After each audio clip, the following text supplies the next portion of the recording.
La paz no es mera ausencia de la guerra, ni se reduce al solo equilibrio de las fuerzas adversarias, ni surge de una hegemonía despótica, sino que con toda exactitud y propiedad se llama obra de la justicia. Es fruto del orden plantado en la sociedad humana por su divino fundador, y que los hombres sedientos siempre de una más perfecta justicia han de llevar a cabo. El bien común del género humano se rige primariamente por la ley eterna, pero en sus exigencias concretas, durante el transcurso del tiempo, está sometido a continuos cambios. Por eso la paz jamás es una cosa del todo hecha, sino un perpetuo quehacer, dada la fragilidad de la voluntad humana, herida por el pecado. El cuidado por la paz reclama que cada uno constate dominio de sí mismo y vigilancia por parte de la autoridad legítima. Esto, sin embargo, no basta. La paz en la tierra no se debe lograr si no se asegura, no se puede lograr la paz en la tierra si no se asegura el bien de las personas y la comunicación espontánea entre los hombres de su riqueza del orden intelectual y espiritual. Es absolutamente necesario el firme propósito de respetar a los demás hombres y pueblos, así con su dignidad, y el apasionado ejercicio de la fraternidad en orden a construir la paz. Así la paz es también fruto del amor, el cual sobrepasa, sobre todo, lo que la justicia puede realizar. La paz sobre la tierra, nacida del amor al prójimo, es imagen en efecto de la paz de Cristo, que procede de Dios Padre. En efecto, el propio Hijo encarnado, príncipe de la paz, ha reconciliado con Dios a todos los hombres por medio de su cruz, y reconstituyendo en un solo pueblo y en un solo cuerpo la unidad del género humano, ha dado muerte al odio en su propia carne, y después del triunfo de su resurrección, ha infundido el espíritu de amor en el corazón de los hombres, por lo cual se llama insistentemente la atención de todos los cristianos para que viviendo con sinceridad en la caridad, se unan con los hombres realmente pacíficos para implorar y establecer la paz. Movidos por el mismo espíritu, no podemos dejar de alabar a aquellos que, renunciando a la violencia en la exigencia de sus derechos, recurren a los medios de defensa, que por otra parte están al alcance incluso de los más débiles, con tal de que eso sea posible sin lesión de los derechos y obligaciones de otros o de la sociedad. En la medida en que el hombre es pecador, amenaza y amenazará el peligro de la guerra hasta el retorno de Cristo. Pero en la medida en que los hombres unidos por la caridad triunfen del pecado, pueden también reportar la victoria sobre la violencia hasta la realización de aquella palabra. De sus espaldas, de sus espadas, forjarán arados. Isaías 2:4. En la medida, dice el Concilio Vaticano II, en la medida en que los hombres unidos por la caridad triunfen del pecado, pueden también reportar la victoria sobre la violencia hasta la realización de aquella palabra. De sus espadas forjarán arados y de sus lanzas hoces. Las naciones no levantarán ya más la espada una contra otra, y jamás se llevará a cabo la guerra. Isaías capítulo 2, versículo 4. Así nos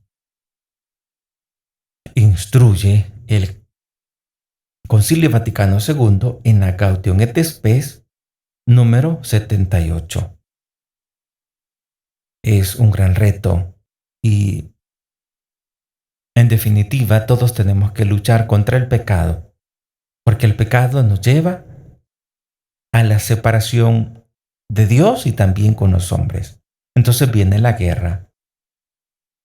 Y como dice el Concilio Vaticano II, en, en la Gaudium et Spes número 78, que esta paz en la tierra no se puede lograr si no se asegura el bien de las personas. Estamos aquí en nuestro país, El Salvador, con tantos desafíos y estamos amenazados por tanta fuerza del mal, la violencia que se va como despertando una vez más, con más ímpetu, mejor dicho.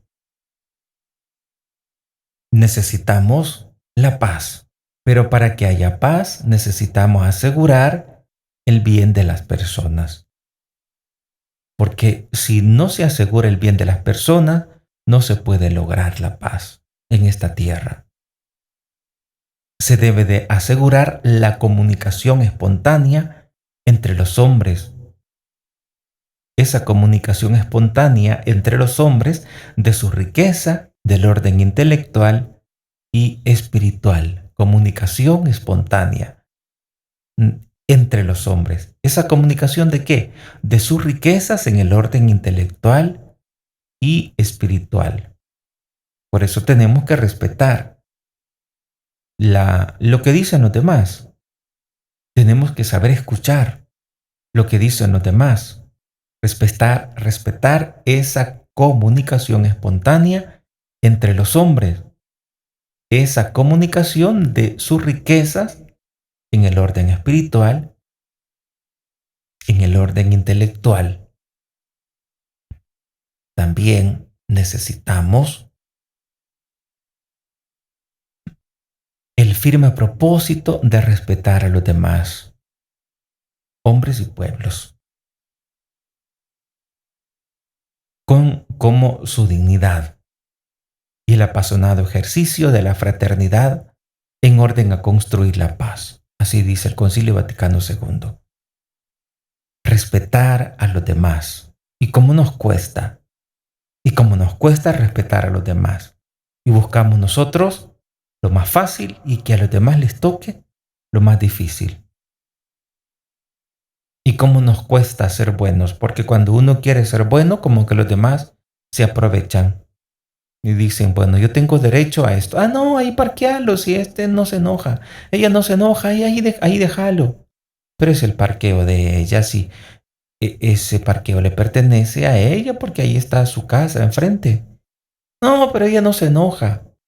Con tanta facilidad abusamos e irrespetamos a los demás. Y si hacemos esto, nos estamos alejando de la paz.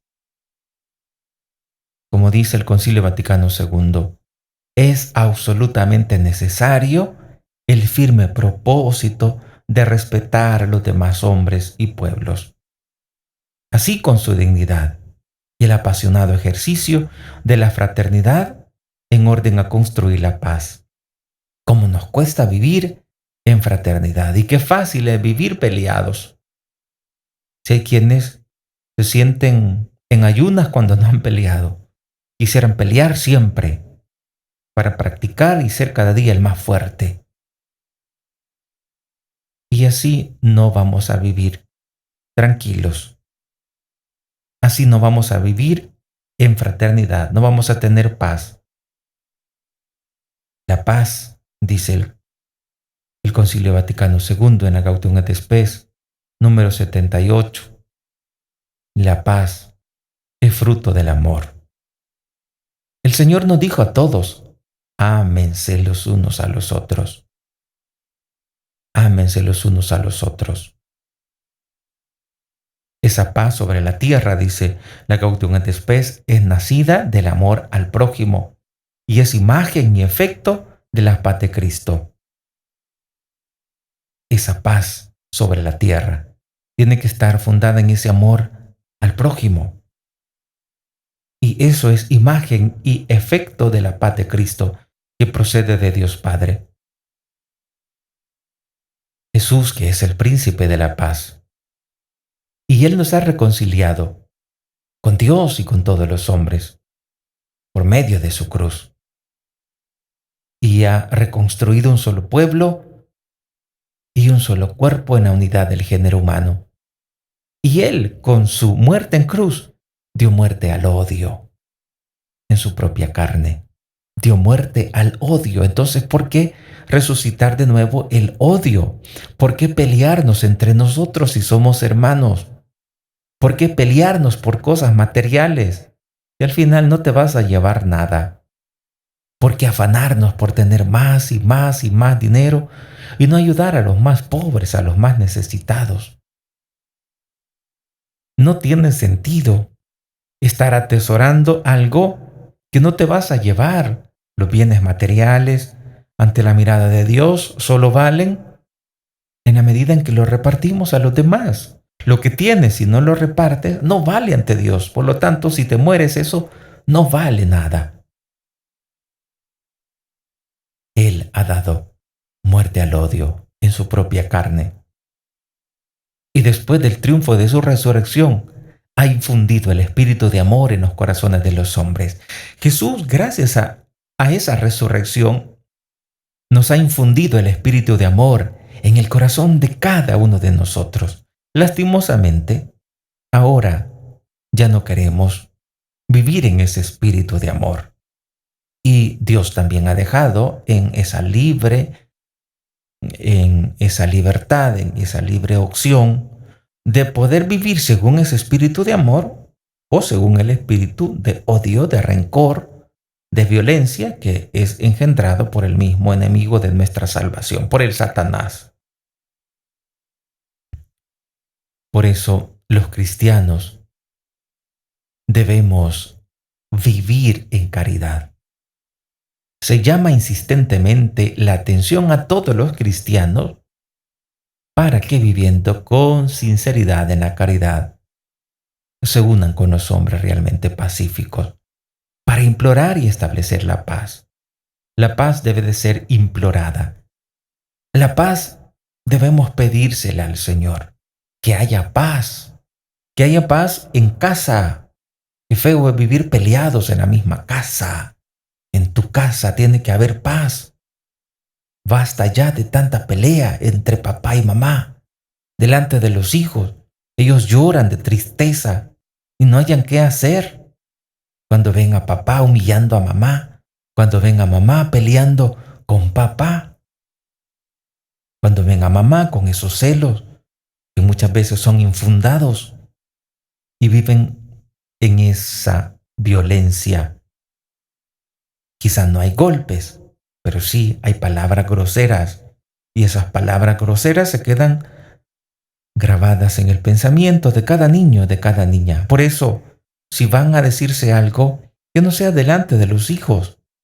Somos imprudentes en muchas veces, pero tengamos cuidado de hoy en adelante. Tenemos que ser movidos por el espíritu de caridad que Dios nos ha dado desde su resurrección. Y por eso tenemos que renunciar a la violencia. Esa violencia que llega y uno dice, es que yo tengo derecho y por lo tanto voy a pelear por mis derechos. Nunca debemos usar la violencia para nuestros derechos. Tenemos que renunciar a la violencia en la exigencia de nuestros derechos. Tenemos que recurrir a medios de defensa y tenemos que tener en cuenta también que en la medida en que el hombre es pecador, el mismo hombre amenaza y amenazará el peligro de la guerra hasta el retorno de Cristo.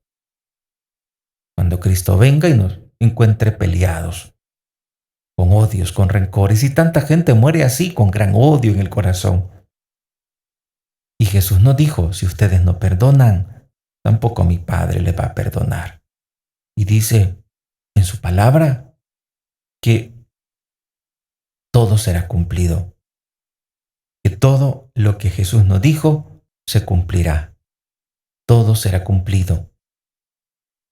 Y no debemos recurrir a la violencia, tenemos que ser constructores de paz, tenemos que orar por la paz y nosotros trabajar por la paz y no amenazar más con la guerra. Tenemos que vivir unidos en la caridad. Tenemos que luchar contra el pecado, porque en la medida que el hombre es pecador, está amenazando, amenaza y amenazará el peligro de la guerra.